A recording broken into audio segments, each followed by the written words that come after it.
Greetings, hello, wherever you may be.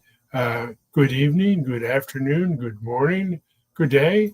I hope you are having an awesome day. And I want to, I'm trying to branch out and expand um my podcast. And I'm going to try this time. I'm going to try to stream it, and we'll see how it goes. So I'm trying one service, and which is called Restream, and we'll see if the other one is better. But anyways, I want to reach out and expand so more people can find what I'm saying and what I'm doing, and maybe we can connect. So um, I loved this time that we have each week, um, and I tell you what's on my mind or heart, and sometimes I have a guest.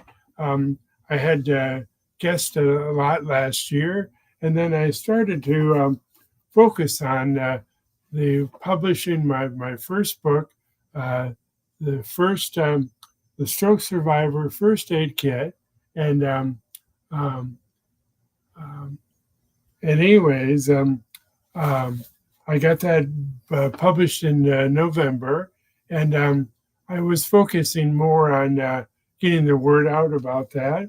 But it's really interesting. I'll tell you a little bit about the title in a little bit.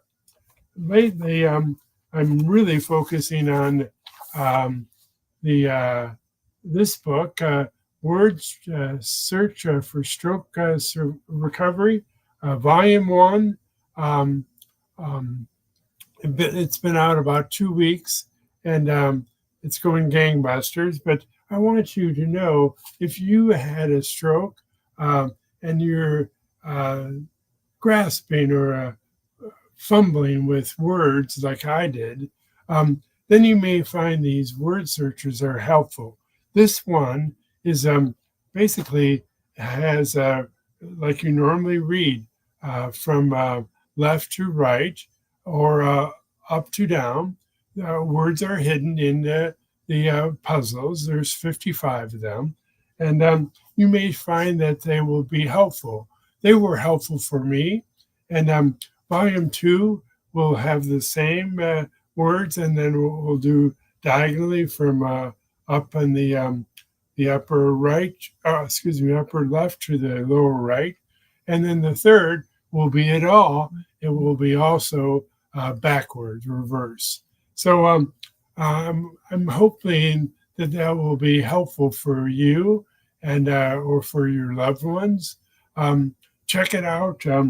The way you can find this is by going to in your browser, and you can type in tinyurl.com/srws-book. And I hope it helps, and I hope you will find it useful. And the other thing, back to the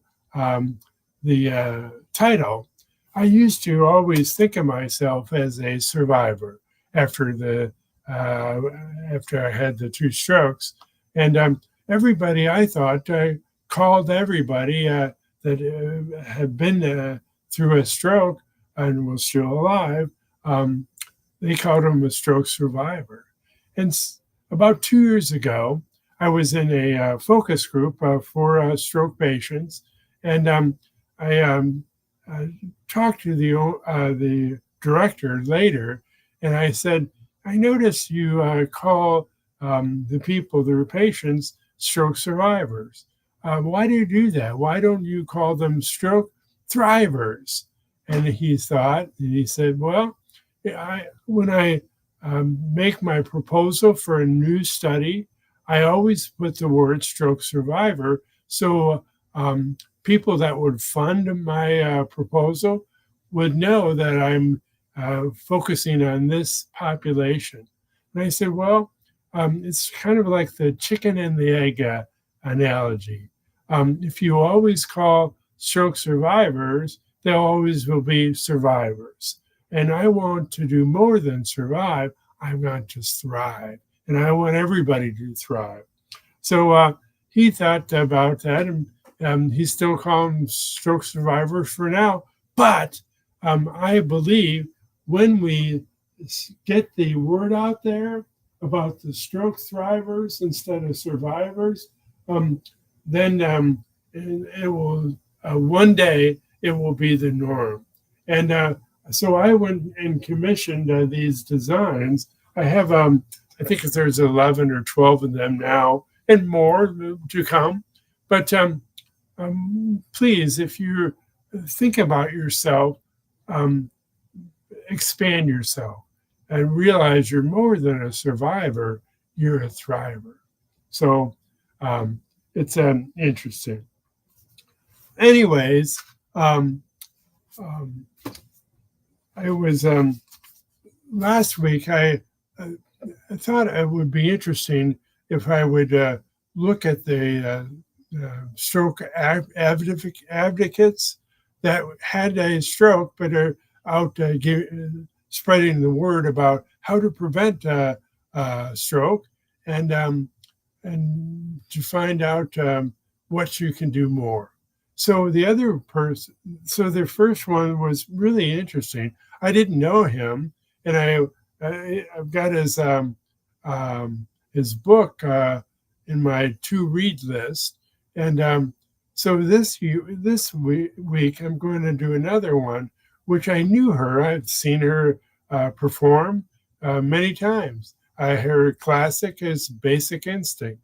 I'm talking about Sharon Stone, and by 2001. She was one of Hollywood's most iconic actresses.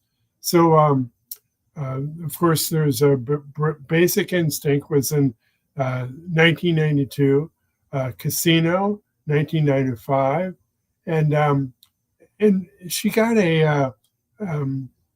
she earned a critical acclaim and a reputation for being both glamorous and gutsy. And of course, her personal life dealt her some more pressures. So she had adopted her first son, Rowan, in 2000, and was dealing with marital strains, and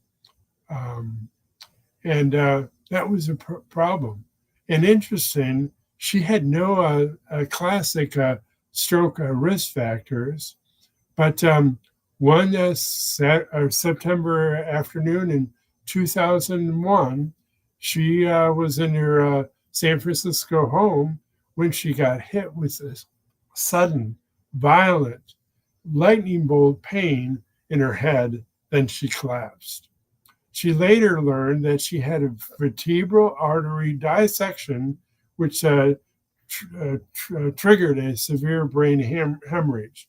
So she's about a third of the people that have a stroke have a hemorrhagic stroke, and 2/3, what I have, is blood clot strokes.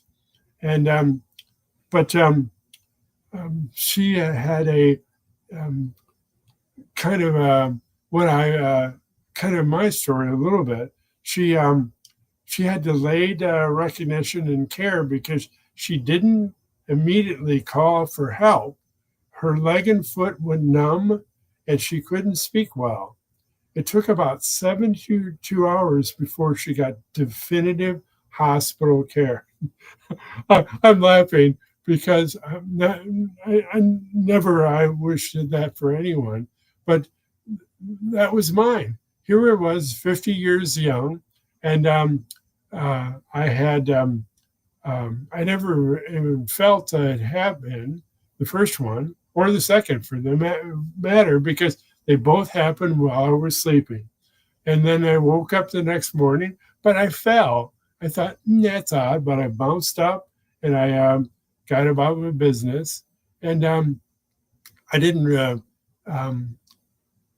deal with it until later that evening. My wife um, really strongly encouraged me to go to the hospital, and she drove me. But anyways, Sharon had a life-threatening hemorrhage. Her brain bled for 9 days. That's crazy. During that time, her brain was literally shoved to the front of her face. Crazy.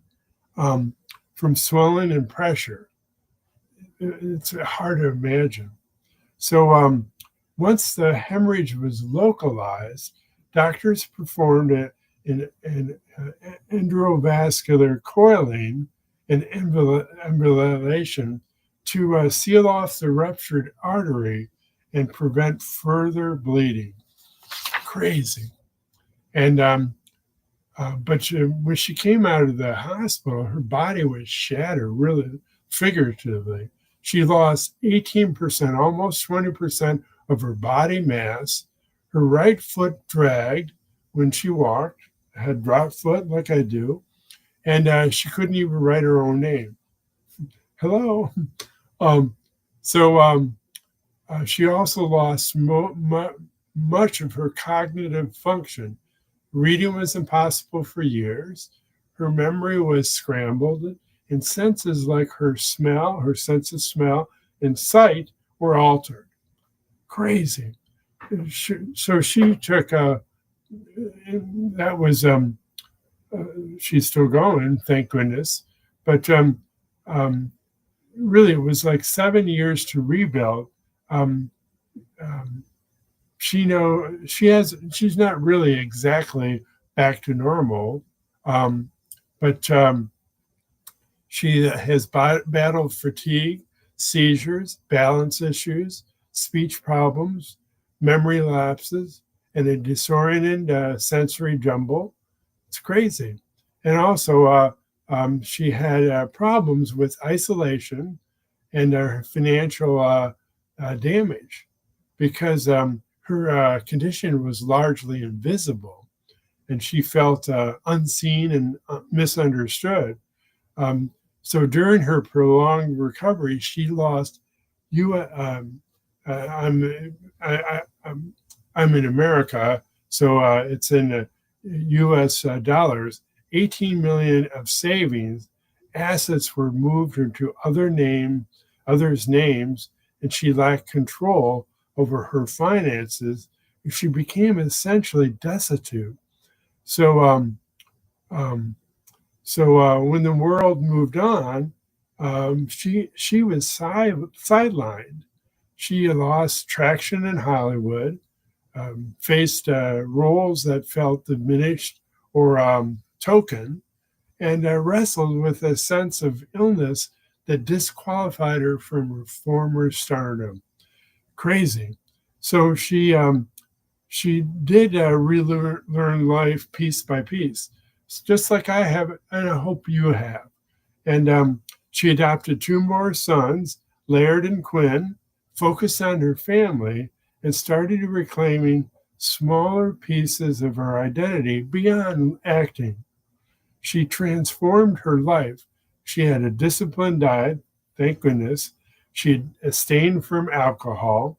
She did daily exercise, meditation, maybe things that you can learn from her.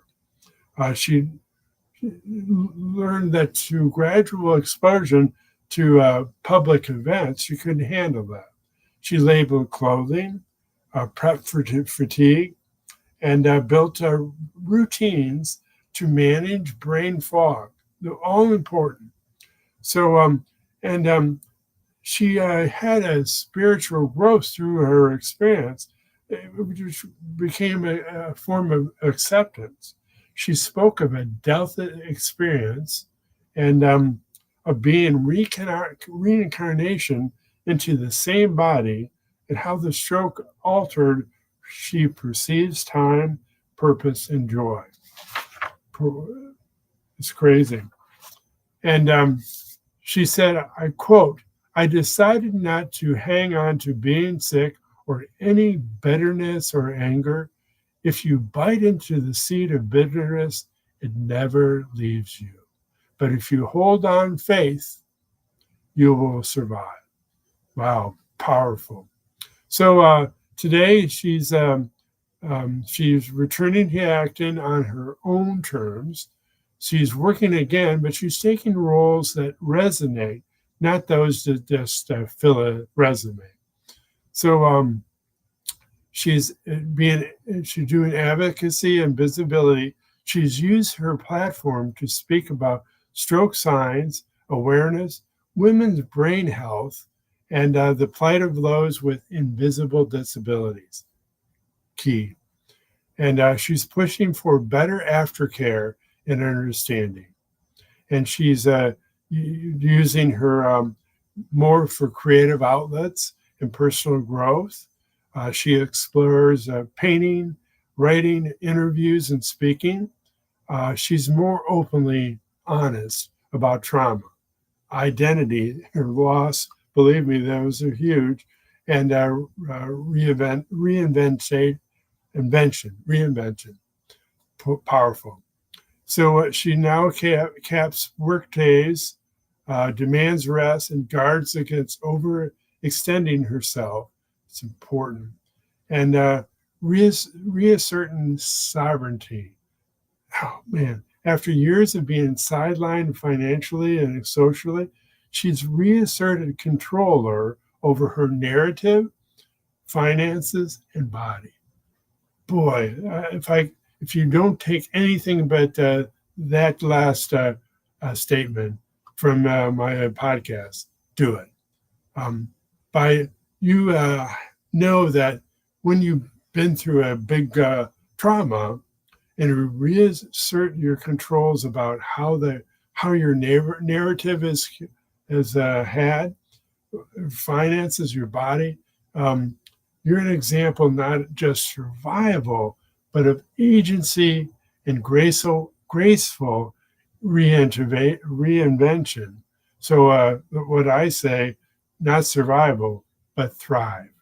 So that's powerful, and I hope that you will take away some notes about how you can, or how the loved one in your life can. They don't want to get back to normal. They want to reinvent themselves on their own terms.